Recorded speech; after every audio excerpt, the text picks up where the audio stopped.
Let's get real about Hollywood. Have you ever just looked at what's playing in theaters, the sequels and the reboots and the adaptations, and just wondered, why won't Hollywood take a risk on something new?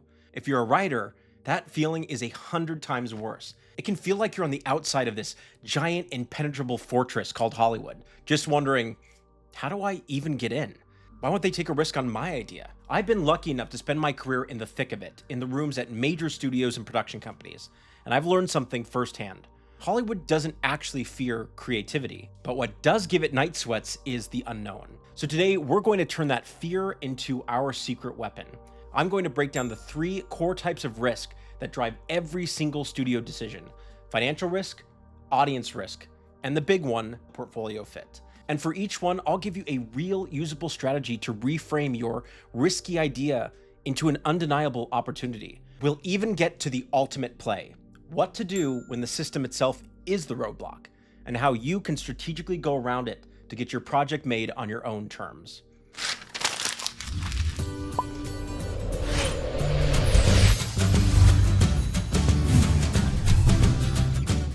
All right, plotheads, here's the first and most important mental shift we all have to make as writers. We have to see studios not as our creative dream makers. Instead, we need to look at them as businesses. Now, I've watched this industry go through booms, busts, strikes, you name it. And the biggest change is that studios aren't just studios anymore, which sounds kind of weird. They're really divisions of massive, publicly traded global corporations. You have Disney, Universal, Warner Brothers, whatever's going on with them in Netflix and Paramount. They're part of these giant conglomerates that have to answer to shareholders. Now, in that world, a movie is 2 things at once. It's a story, and it's a financial asset. I've literally seen a parent company treat its upcoming slate the same way a Wall Street trader treats a stock portfolio. They want to diversify their bets, make sure no single failure can sink the ship, and get a predictable return to keep the whole machine humming. Now, from that perspective, what's the scariest thing in the world? A totally original idea with absolutely no track record. Now, think about that. A sequel or movie based on a hit novel or video game comes with built-in data. The audience is already there. A studio can analyze the box office of the last 5 superhero movies and build a ridiculously detailed financial model that predicts what the next one might earn. Now, this gives them something they call quantifiable downside, which is just a fancy way of saying they can put a number on the worst case scenario. An original script? Its upside might be infinite, but its downside is a giant, terrifying, unquantifiable question mark. So let's dig in. The first big monster we have to tame is financial risk. Now, studios are part of these giant corporate machines, as we mentioned, and their number one job is to deliver a predictable return on investment, or ROI.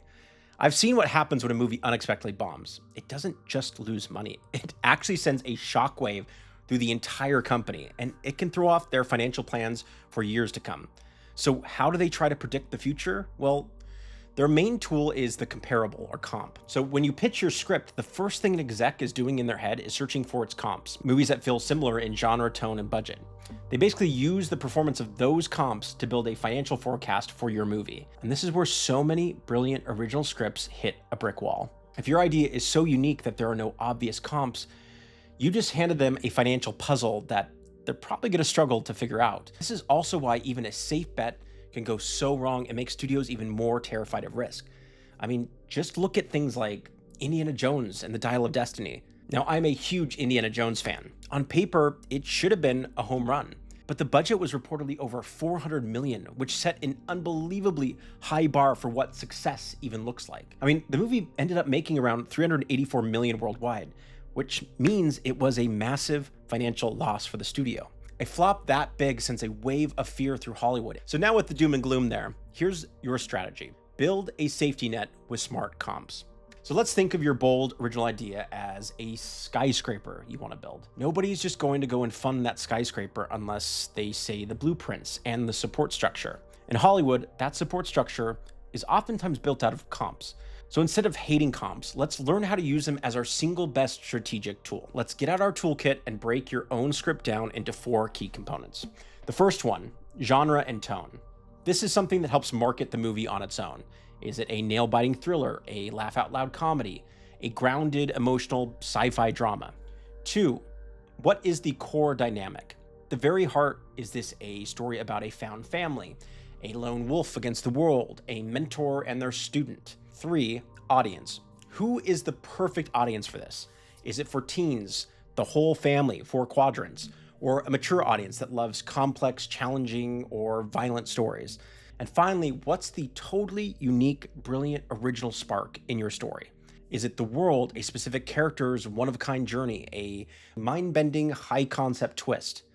Now, here's the magic of it. Instead of trying to find one movie that's exactly like yours, find a successful movie for each of those 3 pillars. Suddenly, your pitch isn't a vague, it's X meets Y anymore. It's really more of a strategic formula. My script has the tense, claustrophobic tone of A Quiet Place, the found family dynamic that audiences loved in Guardians of the Galaxy, and it's for the smart adult sci-fi audience that showed up in droves for Arrival. Do you see what just kind of happened with that? You just gave them 3 successful, proven data points to plug into their spreadsheet. You've made your originality feel like a smart, calculated move and way less of a gamble. The absolute masters of this were the Daniels with Everything Everywhere All at Once. I mean, at its core, it's a deeply beautiful story about an immigrant family and generational trauma. Now, that on its own might sound like a hard sell, but they actually brilliantly wrapped that personal, intimate story in this huge, commercially proven packaging of the multiverse. I mean, this was like at the same time that we had Doctor Strange and Spider-Man Into the Spider-Verse, which had already proven that audiences were hungry for that kind of reality-bending adventure. So the pitch essentially became, well, it's got the wild kung fu multiverse craziness of Doctor Strange, but underneath it all, it's a powerful family drama like The Farewell. If you haven't seen The Farewell, you should definitely see it. What they did is they really put their incredibly bold vision inside a framework that the studio, A24, kind of already knew and understood financially. And that made them feel safe enough to bet on a beautiful, chaotic, and deeply original story at its heart.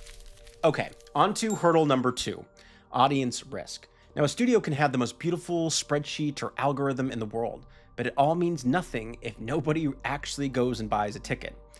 Trying to guess what millions of people will want to watch 2 years from now? Yeah, it takes that long sometimes, and even longer. Well, it's mostly a guessing game. Now, in the old days, executives would just go with their gut. Now they're kind of desperate to turn that guesswork into real scientific data.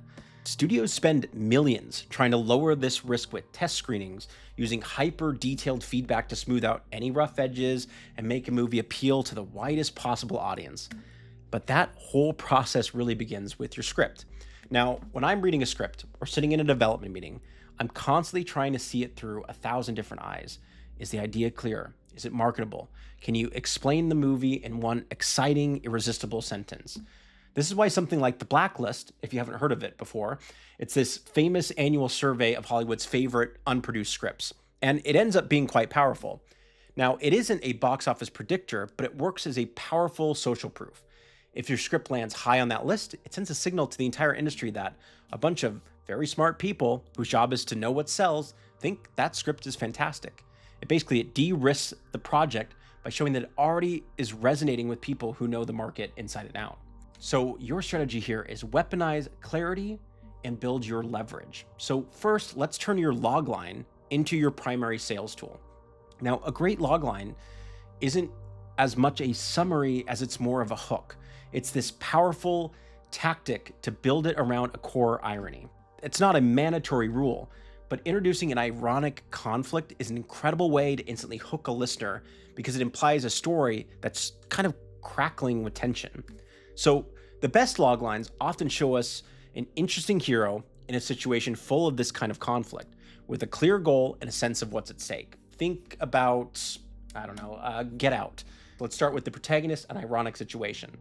A black man goes to meet his white girlfriend's super liberal parents. Now then we want to have goals and stakes. So if we continue that sentence, and has to uncover a horrifying secret just to survive the weekend. Pretty good, right? I mean, on the surface, a horror movie about race from a first-time director known for comedy could have sounded like a pretty big risk, but Jordan Peele made the concept unbelievably clear. It was easy to market. It touched a raw nerve and culture, and it framed this story in this perfect way. So what I want to show you with that is that by combining that crystal clear pitch with something familiar, really a proven structure of a horror movie, Peele made his incredibly bold and brilliant idea feel totally understandable and like something a studio could actually sell. Now, second, what if you could create your own data to prove there's an audience? Now, this is all about building leverage with a proof of concept. Instead of waiting for the system to say your idea is good, you strategically create your own evidence that it already connects with people. Now, this isn't about giving your work away for free. It's really about demonstrating creative ownership and sort of market viability. Depending on your strengths, though, this could take so many different forms. You could write and produce a short film version to prove the tone and concept. You could self-publish the story as a novella to build a readership base. If you have a big, high-concept world, you could collaborate with an artist on concept art and build a community around the visuals online. You could even develop a narrative podcast to showcase the characters and the story. Now, there's so many ideas, and I don't want you to feel narrowed on these, but the key really here is to choose the medium that best showcases the core of your project. So that way you can walk into a meeting and say, my concept isn't a question mark. We have a proof of concept. The short film version won 2 festivals, proving the story connected with the audience. Or we developed a podcast based on this concept and already have this dedicated subscriber base. Now, this completely changes the conversation. You're no longer really just pitching an idea. You're really now presenting a project that already has momentum. Hollywood loves momentum. All right, I just want to give a quick thank you to everyone here. The level of work and participation and ambition in this community has been so impressive and inspiring. And in March, we're shifting to a new subject, Character Comes Alive. We're talking heroes, villains, chemistry, natural dialogue. So make sure you're subscribed so you don't miss it. All right, this third and most overlooked hurdle is what I like to call the portfolio fit. A truly great script can get a no for a reason that has absolutely nothing to do with its quality. It just doesn't fit the buyer's needs at a specific moment. I mean, I've watched executives lay out their entire development slate on a giant whiteboard, and it looks kind of like what I said before, like this investor stock portfolio. Now, this is because they are consciously building a balanced offering for the year. They need a giant tentpole for summer, a prestige drama for award season, a horror movie for Halloween, and a family film for the holidays. Now, it's not always that cut and dry, but they aren't just buying one script as much as they're filling a specific empty slot. So this is ultimately to say that a project is always evaluated in the context of its larger slate, because I've seen some incredible scripts get passed on simply because the studio was already developing a different sci-fi epic, or they just released a historical drama and didn't want another one competing. So a no is often just not for us right now. It's really about timing and strategic alignment. Now, their goal is to capture the widest possible audience across their entire release calendar, not just to have 5 movies aimed at the exact same person or demographic. So the strategy here is to really master the ecosystem and target your pitch. Now, this isn't about changing your story to fit a trend. It's about finding the one buyer, the right buyer, for whom your story is not a risk, but really a necessary and exciting opportunity. I talk to writers about this all the time. You want to build your team. You want to have the right people to champion your story. So when you're looking to take your project out there, your job is to become an expert on this landscape. So you can position your script as this solution to a problem they already have, a gap in their portfolio. Now, first, do your homework on potential buyers. Part of that comes from managers and agents and lawyers that help send these things out, but it's important to deeply investigate what each studio or streamer has made, what they bought, what their upcoming slate looks like. And you can find this in most industry trades. Is Netflix laser focused on building global IP? Is A24 the home for singular, auteur-driven visions? Does Universal need a contained thriller for its spring slate? You really have to look for patterns and mandates, and most importantly, strategic gaps. Secondly, frame your project as the answer to the gap. When you go into a meeting, you really want to transform your pitch from just a creative plea into a strategic proposal. You're no longer just saying, here's a good script. You're saying, I see you have a strong track record with smart, elevated horror, but you don't seem to have a grounded, character-driven ghost story on your slate. I think this project fills that exact space for you. Now, this really shows that you understand their business as deeply as you understand storytelling. I mean, a brilliant example of this is Knives Out. Now, Rian Johnson had a fantastic script for a modern whodunit, a genre that had been pretty much dormant at the major studio level in years and years. Now, he didn't take it to Disney. He took it to, well, Lionsgate, a studio with a long history of successfully marketing star-driven, mid-budget original films for adults. It was this perfect fit for their portfolio. Now, the project's positioning evolved to match these strategic needs of its buyers. So you see, this level of awareness can be one of your most powerful tools. Now, I know that's not always intuitive for people focused on story, but if you can find a way not just to be an artist, but a strategic partner, it can open up lots of doorways for your projects. Now, I know we just talked a lot about how do we fit into the system? How do we make our projects work here? How do we make things tailored for the studios?